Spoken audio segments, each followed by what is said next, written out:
So I was born and raised in the north end of Hartford, and as many people know, Hartford's a poor city.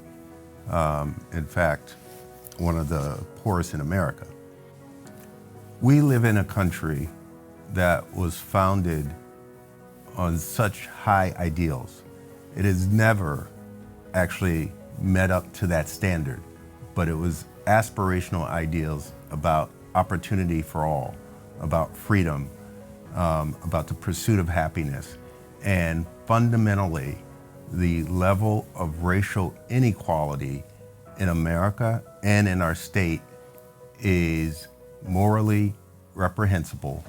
And from a policy perspective, we are a mighty nation, a mighty state with great resources and great thinkers. We ought to be able to tackle these challenges if we have the sufficient political will.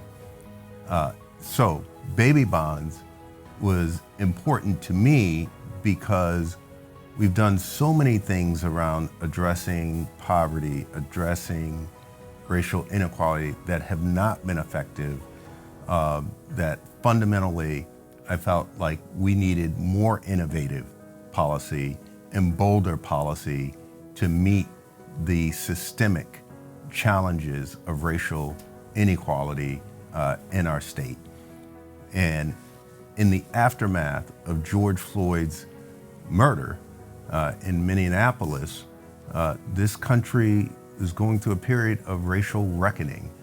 And as it came up to the time for our legislative session following that, I felt like we need to lean into this moment in ways that are big and small, and that everyone, irrespective of your position, station, everyone has a role to play in doing it. And so throughout my entire life growing up, my mom was everything to me because every single thing that she did was trying to make sure that I had food on my plate, and she was paying our rent and paying our bills. And for me, that changed my life in the sense that I really got to see at an early age what it was like to struggle. But the older I got, the more I realized just how much sacrifice my mom had made to keep me going in the right direction, and how grateful I was for what she did. And now that informs the work that I do each and every day, is making sure that every single person in Connecticut has access to education, housing, food, shelter, water, lights, and electricity. And for too many families in Connecticut, especially Alice families, that we know we have a lot more work to do. And so first in the legislature and now as comptroller, I'm doing everything I can to make Connecticut more affordable for families. And that starts with enacting a child tax credit, something that I first started doing 2 years ago and was my biggest passion as a legislator, because I know firsthand what that support means for families like the one that I grew up in. A few extra dollars to some families means nothing. To people who are struggling to pay the bills, to keep the lights on, to put food on the table, it means everything. We have an opportunity here in Connecticut to give that kind of relief to families by changing our tax code to make sure that those who make the least pay the least in taxes. That's not the way it is today. And that's why I have fought so hard alongside CT Voices to enact a more progressive tax code so that the families like the one that I grew up in get some relief and have the ability to try to change their situation and get up to a better situation in life by being able to afford the bare necessities that we need to in our society. My parents were wonderful. They believed my sister and I could accomplish anything we put our minds to, and supported us in everything that we did. I think cost of living is a huge issue, particularly in Connecticut. I think the nature of our lives, how busy everyone is and how so many people are juggling so many things is a challenge. I think dealing with the after effects of the pandemic, the effect it had on everyone, but I think particularly on children, by taking away normal life, we're still seeing the lingering effects. At the museum, I try to provide a safe and happy space for families. At the legislature, again, I try to work with my fellow legislators to come up with ways to help families deal with the problems that are facing them. With my job at the museum, I see children and families every day and get a good idea of what they're going through. And in the legislature, again, because of contact with constituents, I have moms and dads contact me with questions, with legislation they'd like to see. And I think with a foot in both worlds, I get a pretty good idea of what families and children are facing now. And at the museum, that allows me to create exhibits and experiences that I think that are going to be enjoyable and provide real learning. And at the legislature, it permits me to craft legislation that's going to help make their lives better and easier every day. I was raised by my mom, by a single mom, and my grandmother. They both had a huge impact on me. They had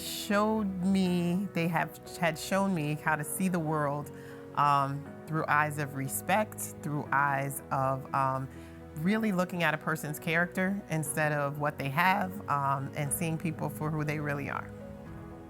I would definitely say that childcare is a foundation to everything. If families don't have a safe place to leave their children as they work, as they go to school, as they seek training, those types of goals are rarely met. If a parent cannot be confident that their child is safe and cared for, it's really difficult to concentrate on those next steps of well-being for your family. I would definitely say that we need to look at childcare as not just something that we should have, but something that we must have, and it must be fully funded. I grew up in Tehran, Iran, and I lived there until I was about 16 years old. And my parents were both social justice champions. So much of the work that we do is about Band-Aids, is about ensuring that people have access to shelters, that there's food security, that scholarships are available for students. But we don't often get involved in doing system change work. System change work is long, it requires a lot of patience, it requires deep investment in being at the legislature, getting to know our elected officials, working closely with them and others, and bringing our communities to that place of working with our legislatures to bring about change. So part of what we are doing at the Community Foundation of Eastern Connecticut is we are building an advocacy community. What surprises me is that not more people who are involved in philanthropy are doing advocacy work. It's such a natural component. I always think that in philanthropy we have three big tools: our grant making, our convening power, and advocacy work that we can and should do.